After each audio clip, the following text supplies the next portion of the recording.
The crowd fell silent. Then someone screamed. A white delivery truck sat idling at the edge of the parade route, its engine rumbling low. Behind the wheel, the driver slumped forward, motionless. His foot had slipped off the brake. The truck began to roll. No one noticed at first. The parade was in full swing. Thousands of people lined the cobblestone streets of London, waving flags and cheering as the Royal Guard marched past in their brilliant red uniforms. Children sat on their fathers' shoulders. Tourists held up their phones. The drums echoed off the ancient stone buildings. But the truck was moving faster now. It rolled down the slight, inclined toward the crowd, silent, unstoppable.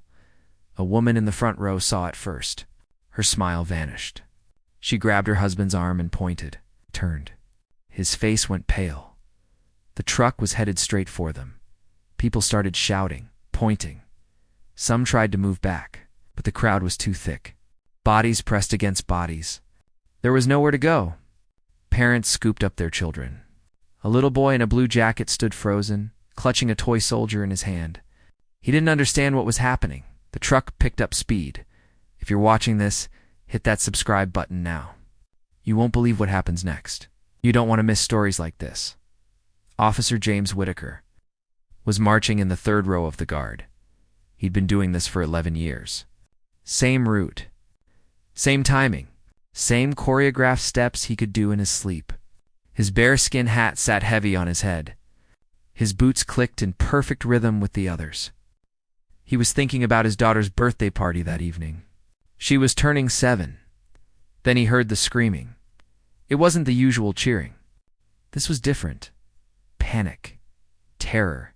His training kicked in before his mind caught up. His eyes snapped to the left. He saw the truck. He saw the crowd. He saw the little boy standing directly in its path, paralyzed with fear. Time seemed to stretch. The truck was maybe 30 feet away. 25. 20. The boy's mother was screaming his name, fighting through the crowd, but she was too far. The truck's bumper gleamed in the sunlight. Cold. Metal. Deadly. James didn't think. He broke formation. His fellow guards kept marching, unaware. The drums kept pounding. But James sprinted toward the crowd. His heavy boots slammed against the cobblestones. His ceremonial rifle swung at his side. People turned to stare at him, confused. Royal Guards never broke formation, ever. But James wasn't thinking about protocol. The truck was 15 feet from the boy. 10 feet, the boy finally looked up and saw it. His eyes went wide. He dropped his toy soldier. It clattered on the street. He opened his mouth, but no sound came out. James ran harder. His lungs burned. His hat flew off. He could hear his own heartbeat thundering in his ears, louder than the drums, louder than the screams. The truck closed in. 5 feet. 4. James launched himself forward. His arms stretched out. The world blurred around him. He could see every detail now, the boy's terrified face, the mother's reaching hand, the truck's dark shadow falling over them all. This was it. 1 second would decide everything. Asterisk. James grabbed the boy with both arms and twisted his body midair. He pulled the child against his chest and threw himself sideways. They hit the ground hard. James felt the impact shoot through his shoulder, felt the rough stones scrape his face, felt the boy's small body trembling against him. The truck roared past. 6 inches, maybe less. James felt the heat from the engine, smelled the rubber and exhaust. The metal bumper missed his boots by the width of a breath. The truck kept rolling faster now, heading toward the storefront buildings on the other side of the street. People screamed and scattered. The truck jumped the curb with a sickening crunch. It smashed through a wooden vendor cart, sending flowers and souvenirs flying into the air. Then it collided with a brick wall and finally stopped. The front end crumpled. Steam hissed from the hood. Glass tinkled onto the pavement. Silence fell over the street. Complete and total silence. James lay on the cobblestones, still holding the boy. His heart hammered against his ribs. His mind struggled to catch up with what had just happened. He could feel the boy shaking. heard him whimpering softly. But alive? Breathing? Are you hurt? James whispered. His voice came out rough. The boy shook his head. Tears streamed down his cheeks. But he wasn't injured. Not a scratch. Then the world came rushing back. Sound returned all at once. The mother's scream cut through the air like a knife. She broke through the crowd and fell to her knees beside them. Her hands reached for her son, trembling so badly she could barely touch him. Oliver. Oliver, baby, are you okay? Her voice cracked with terror and relief. James gently released the boy. Oliver crawled into his mother's arms. She clutched him against her chest, sobbing, rocking back and forth. Her tears fell onto his blonde hair. She kept saying his name over and over, like a prayer. James pushed himself up onto his knees. Pain shot through his shoulder. His uniform was torn. Blood trickled from a cut above his eye. His hands were scraped raw, but he barely noticed. He was staring at the wrecked truck, at the destroyed cart, at the place where the boy had been standing seconds ago. How close it had been. How impossibly close. People began rushing forward. The parade had stopped completely. Guards broke formation and ran toward the scene. Police officers pushed through the crowd. Someone was shouting for paramedics. Camera phones were everywhere, capturing everything. James felt hands on his arms, helping him stand. His fellow guards surrounded him, their faces pale with shock. One of them was saying something, but James couldn't hear the words. His ears were ringing. His legs felt weak. Then Oliver's mother stood up. She was still holding her son, but she turned to James. Her face was streaked with tears and mascara. Her hands were still shaking. "She saved him," she said. Her voice broke. "You saved my baby." James didn't know what to say. He just nodded. She stepped forward and threw one arm around him, careful not to let go of Oliver. She pressed her face against his shoulder and sobbed.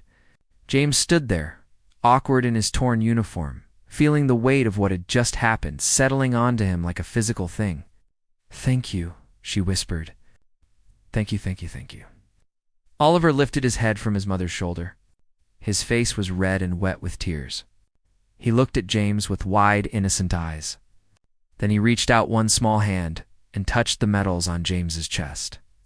"You're a hero," Oliver said quietly. James felt something break inside him. His throat tightened. His eyes stung. He reached out and gently squeezed the boy's shoulder. "You're safe now," he managed to say. "That's all that matters." Paramedics arrived. They insisted on checking Oliver, even though he seemed fine. They wanted to examine James too, but he waved them off.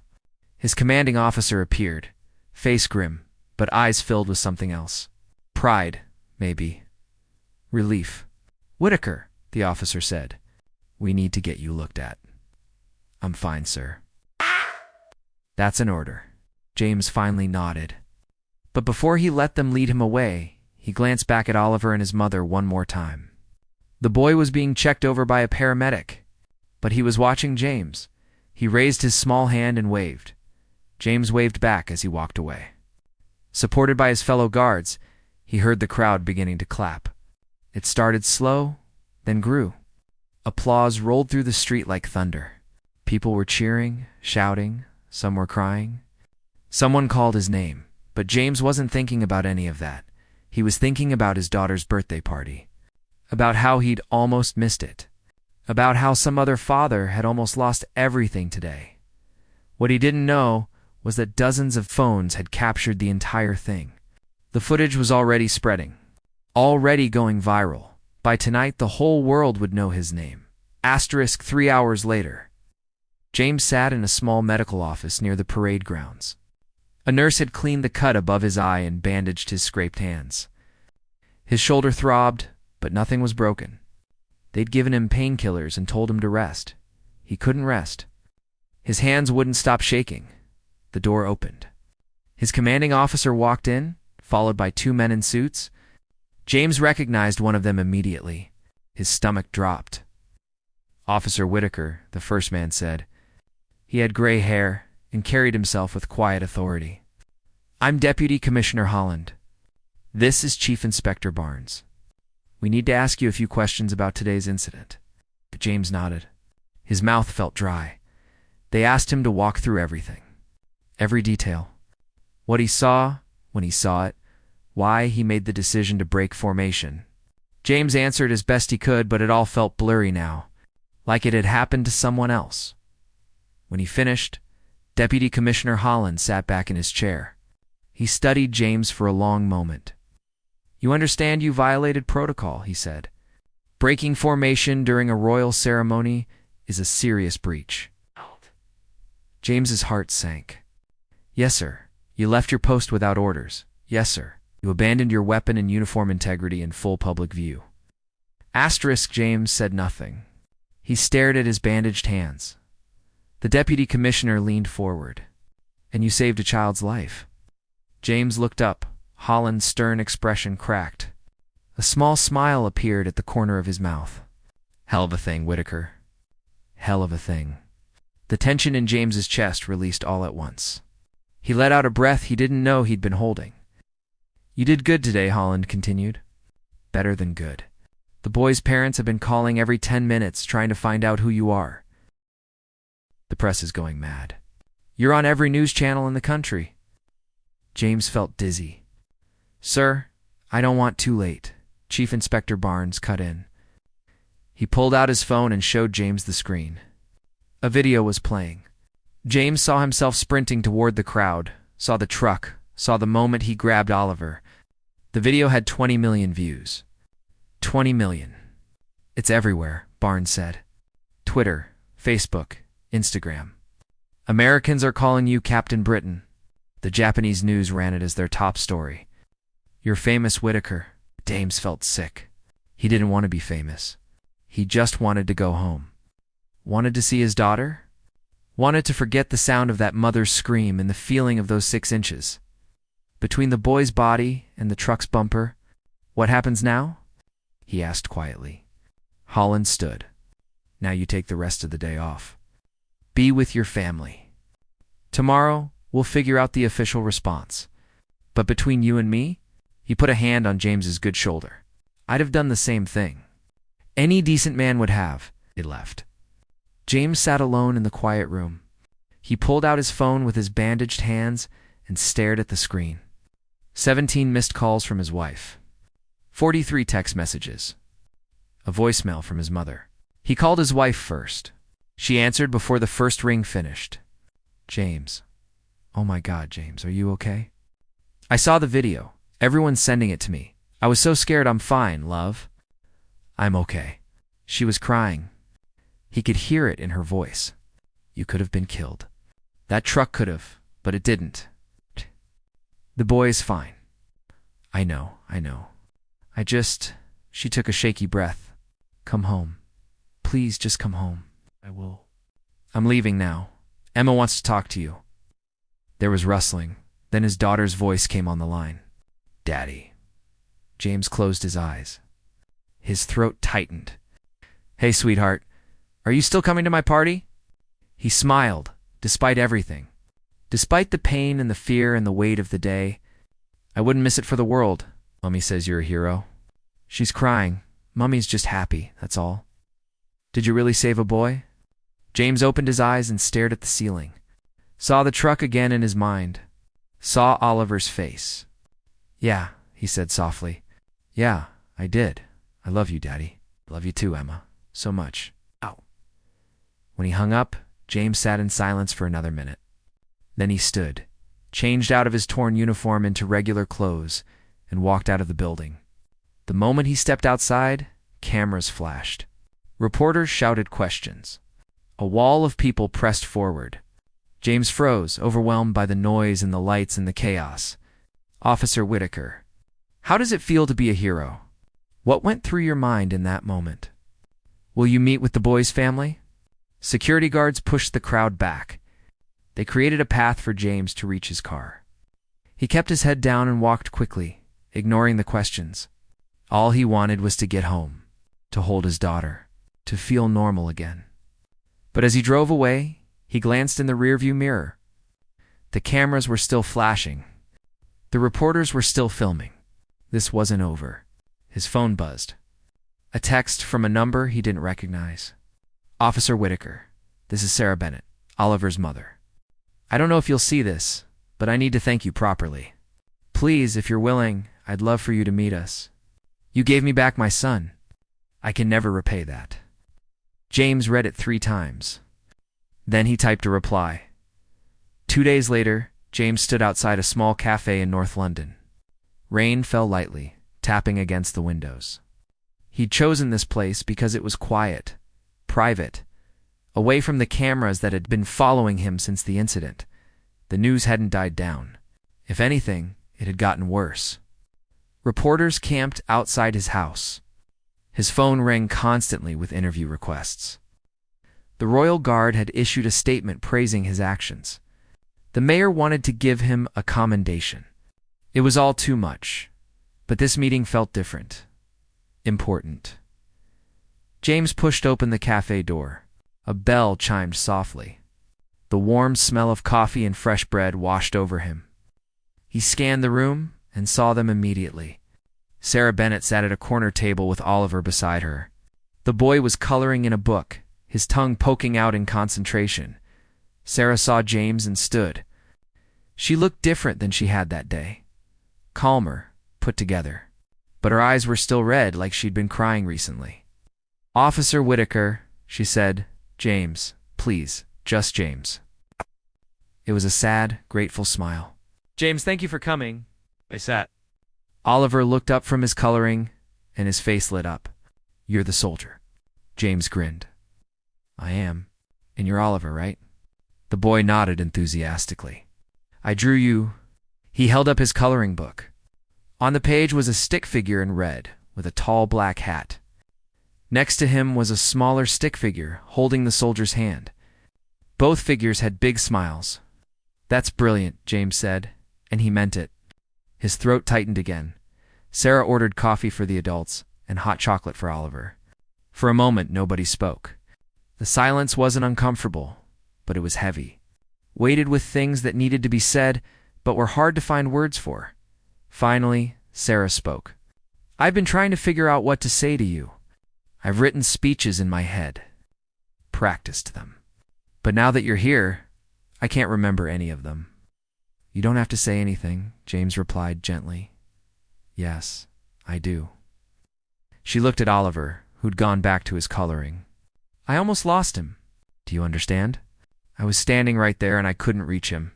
I couldn't save my own son. I was watching that truck come and I was completely helpless. Her voice cracked. She took a breath, steadying herself. Oh. Then you appeared. Out of nowhere, like something from a movie. And you saved him. You didn't hesitate. You didn't think. You just did it, eh? James shook his head. Anyone would have no. Sarah's voice was firm. Not anyone. The video shows at least 30 other people standing closer than you. None of them moved. They froze. But you ran. You broke your formation, risked your career, risked your life. For a stranger's child. James looked at Oliver. The boy was humming now, completely absorbed in his coloring. So innocent. So unaware of how close he'd come to not being here. I have a daughter, James said quietly. She's 7. Same as him. When I saw your son standing there, I just ... I saw her. I thought about my wife getting that phone call. I thought about the world without her laugh in it. And I couldn't let that happen to you. Sarah's eyes filled with tears. She reached across the table and took his bandaged hand. Squeezed it gently. I've been having nightmares, she whispered. Every night since it happened. I see the truck. I see Oliver. But in my dreams, you don't make it in time. I wake up screaming. My husband has to hold me until I stop shaking. She wiped her eyes with her free hand. But then, I come into Oliver's room. And he's there. Sleeping, breathing, alive. And I remember that it didn't happen that way. That you were there. That you saved him. Oliver looked up suddenly. Mummy's been sad, he announced. Matter -- factly . Sarah laughed through her tears. I'm not sad, darling. I'm happy. Very, very happy. Then why are you crying? Because sometimes when you're really happy, you cry a little bit. Oliver seemed to accept this. He turned to James. Can I tell you a secret? Of course. The boy leaned in close, his voice dropping to a loud whisper. I had bad dreams too. About the truck. But Daddy said I have a guardian angel now. He said, you're my angel. James felt his composure crack. He blinked rapidly, fighting back the emotion rising in his chest. I'm not an angel, he managed to say. I'm just a man who did what anyone should do. But you're my hero, Oliver said simply. And heroes are like angels, right? Before James could respond, Oliver held up his coloring book again. Can you sign it? So I can show my friends? James took the offered crayon. His hand shook slightly as he wrote his name under the stick figure drawing. Oliver beamed. They talked for another hour. Sarah told him about Oliver's life, about how he wanted to be a soldier when he grew up now, about how grateful her husband was. James told them about his daughter's birthday party, about how he'd held her a little tighter that night, about how the whole thing still felt surreal. When it was time to leave, Sarah hugged him. Not the desperate, terrified hug from the street, but something warmer, deeper. If you ever need anything, she said, anything at all, please reach out. You're part of our family now. You always will be. Oliver hugged him too, his small arms wrapped around James's waist. Thank you for saving me, he whispered. James knelt down so they were eye level. He put his hands on the boy's shoulders. You stay safe, okay? Look both ways. Hold your mom's hand. Promise me, I promise. As James walked back to his car, the rain had stopped. Sunlight broke through the clouds, casting golden light across the wet pavement. He felt lighter somehow, like something that had been pressing down on him since that day had finally eased. His phone buzzed. Another text. But this time, it wasn't a reporter. It was from the deputy commissioner. Press conference tomorrow at 10 a.m. You're receiving a medal. No, you can't refuse. See you there. James sighed. He looked back at the cafe window. Oliver was pressed against the glass, waving enthusiastically. Sarah stood behind him, her hand on his shoulder. Smiling, James waved back. Then he got in his car and drove home to his family. The press conference room was packed. James stood behind a curtain, wearing his full dress uniform, medals polished and gleaming. His shoulders still ached, but the bandages were off now. The cut above his eye had faded to a thin red line. He could hear the murmur of voices beyond the curtain. Cameras clicking. People shuffling. His commanding officer stood beside him, straightening James's collar for the third time. You nervous? The officer asked. Terrified, James admitted. Good. Means you're human. The officer smiled. Just speak from the heart. That's all they want to hear. The deputy commissioner appeared. Ready? James nodded, though he wasn't sure he'd ever be ready for this. They walked through the curtain together. The room exploded with camera flashes. James blinked against the light. The podium seemed miles away. He walked toward it, each step feeling too loud, too heavy. Holland stood at the microphone. He raised a hand and the room quieted. Ladies and gentlemen, thank you for coming. 2 days ago, during the Royal Guard parade, Officer James Whitaker performed an extraordinary act of bravery. His quick thinking and selfless action saved the life of 5-year-old Oliver Bennett. James flinched slightly. Oliver was 6, not 5. But he didn't correct anyone. Today, on behalf of the London Metropolitan Police and the Royal Guard, it is my honor to present Officer Whitaker with the Queen's Gallantry Medal for his exceptional courage in the face of danger. More applause? More flashes. James stepped forward. Holland opened a small velvet box. Inside, a silver medal caught the light. He pinned it to James's chest, then shook his hand firmly. Well done, son, he said quietly. Well done. Then it was James's turn to speak. He stepped up to the microphone, looked out at the sea of faces, cameras, recording devices, the world watching. His mouth felt dry. His prepared speech vanished from his mind. He cleared his throat. I'm not good at speeches. I'm just a guard. I do my job. I go home to my family. That's it, someone in the crowd chuckled. It helped ease the tension. What happened that day? I didn't think about it. I just reacted. I saw a child in danger, and I moved. That's what anyone with a conscience should do. He paused, gathering his thoughts. People keep calling me a hero. The truth is, I'm not. A hero is someone who faces danger regularly and keeps going. The paramedics who arrived seconds after, ready to save lives. The police officers who secured the scene, the bystanders who helped comfort Oliver and his mother, those are heroes. James touched the medal on his chest. I just did what felt right in that moment. What I hope anyone would do. Because that little boy, Oliver, he matters. His life matters. His future matters. And if I had to do it again, knowing I could get hurt or worse, I would. Every single time. His voice grew stronger now. We live in a world where bad things happen, where accidents occur, where danger can appear in an instant, but we also live in a world where ordinary people can make extraordinary choices, where a split second of bravery can change everything. He looked directly at the cameras. If there's anything I want people to take from this, it's that. Don't stand by when someone needs help. Don't freeze when action is needed. We're all capable of being someone's hero. You don't need a uniform or a medal. You just need to care about your fellow human beings. Silence fell over the room. Then someone started clapping. Others joined. The applause grew until it filled the space like thunder. James stepped back from the microphone, relieved it was over. But Holland gestured him forward again. One more thing, Holland said. We have a surprise. The doors at the back of the room opened. James's heart stopped. Sarah Bennett walked in, holding Oliver's hand. The boy wore a small suit and tie. His eyes were wide, taking in all the cameras and people. But when he saw James, his face lit up. He tugged on his mother's hand and pointed. They walked to the front. James met them there, kneeling down so he was at Oliver's level. Hello, mate, James said softly. Hi, Oliver replied. Then he held out a drawing.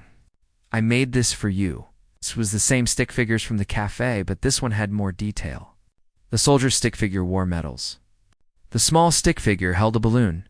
Above them, Oliver had written in careful, wobbly letters, "Thank you for saving me."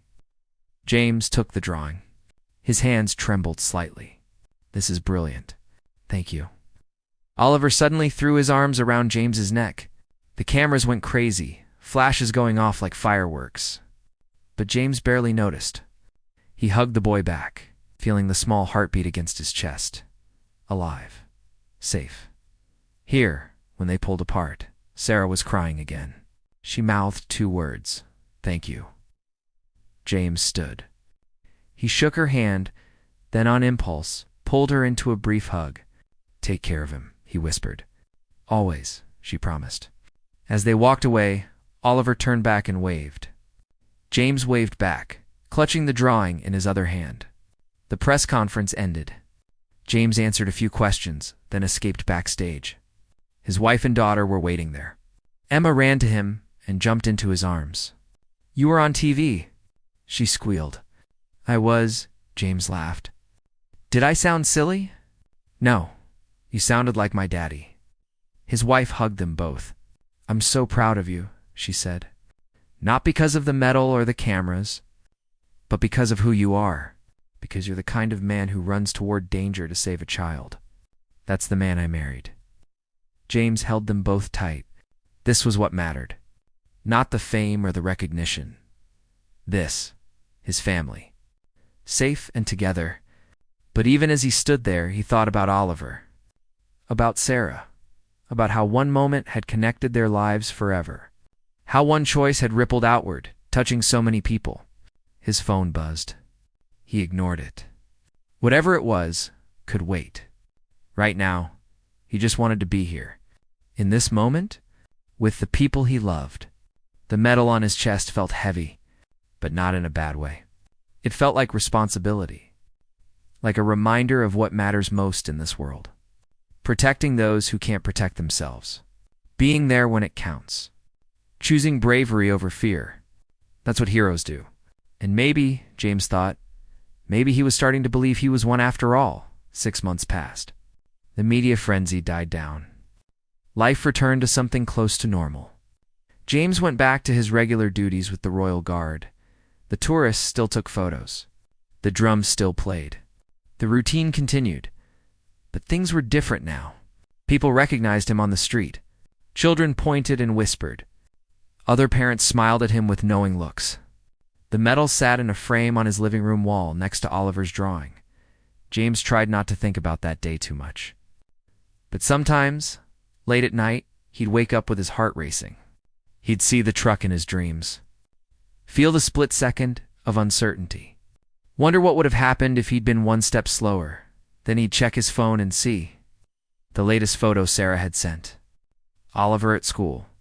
Oliver playing football. Oliver growing up. Each picture was a reminder that it had turned out okay, that his choice had mattered. On a cold December morning, James received a letter. The handwriting was careful and shaky. Child's handwriting. He opened it. Dear James, my name is Oliver. You saved me from the truck. I am in year 2 now. My teacher says I should write to people I admire. I admire you. You are the bravest person I know. When I grow up, I want to be like you. I want to help people too. Thank you for being my hero. Love, Oliver. P.S. Mom says we can visit for Christmas if you want. James read it 3 times. Then he showed his wife. We should have him over, she said immediately. Are you sure? Of course. They're family now. Christmas Eve arrived. Sarah, Oliver, and Sarah's husband Michael came to dinner. Oliver had grown. He was taller now, his face less round. But his eyes still sparkled with that same innocent wonder. Emma and Oliver became instant friends. They played with her toys while the adults talked in the kitchen. James learned that Michael was a teacher, that Sarah had started volunteering with child safety organizations, that Oliver had nightmares sometimes, but less often now. He talks about you constantly, Michael said. You're his hero. He tells everyone at school about the soldier who saved him. James felt embarrassed. I just did what anyone would do. No, Michael said firmly. You did what few people have the courage to do. You put yourself in danger for a stranger. That's not common. That's exceptional. After dinner, they gathered in the living room. Emma showed Oliver the medal on the wall. He touched it gently, reverently. This is because of you, James told him. Because you're worth saving. Never forget that. Oliver looked up at him. My teacher says everyone is worth saving. Is that true? Yes, James said. Everyone. Then I want to save people too. Like you? James knelt down, just like he had at the press conference. Then you make good choices. You help when you can. You stand up for people who need it. That's how you become a hero. Not by waiting for one big moment, but by doing the right thing every day. Oliver nodded seriously. I can do that. Later, as they were leaving, Sarah pulled James aside. Her eyes were wet, but she was smiling. I need to tell you something, she said. I was pregnant when the accident happened. I didn't know it yet. I was maybe 2 weeks along. James's breath caught. I have a daughter now, Lily. She's 3 months old. Sarah pulled out her phone and showed him a photo. A tiny baby with bright eyes and a toothless smile. When I hold her, Sarah continued, I think about how she almost never existed. How I almost wasn't there to have her. How Oliver almost never got to be a big brother. You didn't just save one life that day, James. You saved all of this. Our whole future.